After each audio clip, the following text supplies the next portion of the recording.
بيكم في حلقة جديدة من ترندات وبس. النهاردة هنتكلم عن الفنانة شيرين عبد الوهاب واللي رجعت تتصدر الترند من جديد، لكن المرة دي من فوق مسرح مهرجان موازين في المغرب. شيرين ظهرت في حفل ختام الدورة العشرين من مهرجان موازين إيقاعات العالم، بس ظهورها ما كانش عادي أبدا. النجمة اللي دايما بتكون في قلب الأحداث خطفت الأنظار بعباية واسعة كانت لابساها واللي خبت بيها زيادة وزنها، وده كان واضح جدا للجمهور. لكن المفاجأة الأكبر كانت في طريقة غناها. شيرين بدأت الحفل ببلاي باك، أيوة يعني كانت مش بتغني لايف.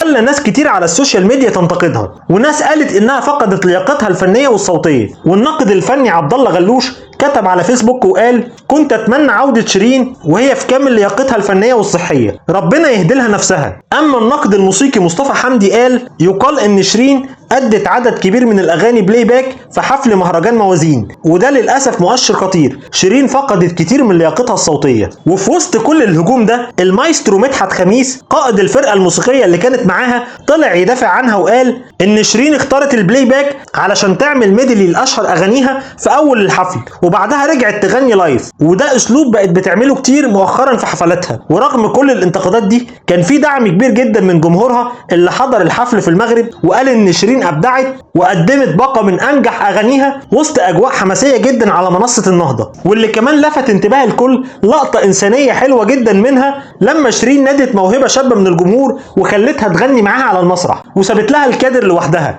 علشان تتألق قدام الناس. الجمهور حب الموقف جدا وقالوا شيرين طول عمرها عظيمة وقلبها حنين، وده سر حب الناس ليها. وبالمناسبة شيرين وصلت المغرب على طيارة خاصة ورفضت أي ظهور إعلامي، لا لقاءات ولا تصريحات، وسابت الحفل يتكلم عنها بدل الكلام. وفي النهاية قولوا لنا رأيكم في الكومنتات، ايه رأيكم في شيرين؟ شايفين فعلا انها فقدت لياقتها الفنية ولا لسه صوتها واخد مكانه في القلوب زي ما هو؟ وما تنسوش تعملوا لايك للفيديو وتشتركوا في القناة وتفعلوا الجرس علشان توصل لكم كل ترندات النجوم اول باول في قناتكم ترندات وبس. واشوفكم في فيديو قريب جديد. سلام.